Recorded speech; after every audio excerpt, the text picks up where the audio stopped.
வைபவ் சூரியவன்சி இந்த சின்ன வயசுல எப்படி இவ்வளவு சாதனைகள் பண்றாரு அப்படின்னு சொல்லிட்டு எல்லாருக்குமே ஆச்சரியம் இருக்கும். அவர் 14 வயசுலேயே செஞ்சுரி அடிச்சது மூலமா இளம் வயதுல ஐபிஎல்ல செஞ்சுரி அடிச்ச வீரர் அப்படிங்கிற சாதனையை அவர் வச்சிருக்காரு. இதே மாதிரி இதுக்கு முன்னாடி சூரியவன்சிக்கு முன்னாடியே யாரா இந்த சின்ன பையன் இப்படி ஒரு சாதனை பண்ணிட்டானே அப்படின்னு சொல்லிட்டு சின்ன வயசுலயே சில சாதனைகள் பண்ண சில ஐபிஎல் வீரர்கள். நம்பர் 1 ஐபிஎல் கப் அடிச்ச யங்கஸ்ட் வீரர் யாரு அப்படின்னு சொல்லிட்டு உங்களுக்கு தெரியுமா? அதாவது ரொம்ப சின்ன வயசுலயே ஐபிஎல் கப் அடிச்ச வீரர் யாரு அப்படின்னு சொல்லிட்டு கேட்டீங்கன்னா அது உங்களுக்கு நல்லாவே தெரியும். அது லெஜெண்டான ரவீந்திர ஜடேஜா தான். 2008 ராஜஸ்தான் ராயல்ஸ் தன்னுடைய முதல் ஐபிஎல் கப் அடிச்சாங்க. அதுதான் ஐபிஎல்லின் முதல் வருஷமும் கூட. அந்த ராஜஸ்தான் ராயல்ஸ் டீம்ல ரவீந்திர ஜடேஜா இருந்தாருங்க. சும்மா இல்ல, ஃபைனல் வரைக்குமே வந்து விளையாடி இருந்தாரு. ஓரளவுக்கு நல்லா விளையாடி இருந்தாரு. சின்ன வயசுலேயே இப்படி ஒரு டேலண்டா அப்படின்னு சொல்லிட்டு எல்லாரும் வியக்க வைக்கிற அளவுக்கு நல்ல பர்ஃபார்மன்ஸ் கொடுத்திருந்தாரு. 19 வயசுலயே அந்த கப்பை அடிச்சிருந்தாரு. அதுக்கப்புறம் அந்த சாதனையை யாரும் முறியடிக்கல.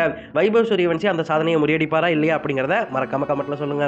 நம்பர் 2 5 விக்கெட் ஆல் எடுத்த யங்கஸ்ட் இளம் வீரர் யாரு அப்படின்னு சொல்லிட்டு உங்களுக்கு தெரியுமா? அது உங்களுக்கு தெரியாது. ஆனா இப்போ ரன்களை வாரி வழங்கக்கூடிய டிண்டா அகாடமியின் முக்கிய உறுப்பினரான ஜெயதேவ் உனத்கட் தான். ஆமாங்க, இப்போ 30 வயசு ஆன மாதிரி அவர் இருக்கலாம். ஆனா 21 வயசுலயே 2013 ஆர்சிபி விசஸ் டெல்லி மேட்ச்ல ஆர்சிபிக்காக இவர் விளையாடிட்டு இருந்தாரு. அந்த மேட்ச்ல டெல்லிக்கு எதிராக இவர் அருமையா பவுலிங் பண்ணி 5 விக்கெட் ஆல் எடுத்தாரு. இதுதான் இத்தனை வருஷம் ஐபிஎல் ஹிஸ்டரியிலேயே ஒரு இளம் வீரரால் எடுக்கப்பட்ட 5 விக்கெட் ஆல்னு சொல்லலாம். அப்ப இவருக்கு வெறும் 21 வயசு தான். அந்த மேட்ச்ல 5 விக்கெட் எடுத்து 25 ரன் வெற்றி கொடுத்திருந்தாரு. அந்த 5 விக்கெட்ல ஜெயவர்தனே சேவாக் விக்கெட்டும் அடங்கும். அதாவது 21 வயசுலேயே சேவாக் ஜெயவர்தனே விக்கெட்டை இவர் எடுத்திருந்திருக்காரு. நம்பர் 3 வைபவ் சூரியவன்சிக்கு முன்னாடி இளம் வீரரால் அடிக்கப்பட்ட செஞ்சுரி அப்படிங்கிற ரெக்கார்டை யார் தெரியுமா வச்சிருந்தாரு? விராட் கோலி அளவுக்கு இவர் வந்துருவாரா அப்படின்னு சொல்லிட்டு எல்லாராலையும் புகழப்பட்டு கடைசியில ஃபெயிலியரான மணிஷ் பாண்டே தாங்க. மணிஷ் பாண்டே 2009 ஆர்சிபிக்காக விளையாடிட்டு இருந்தாரு. அப்போ டக்கன் சார்ஜர்ஸ்க்கு எதிராக நடந்த போட்டியில் இவர் விளையாடி இருந்தாரு.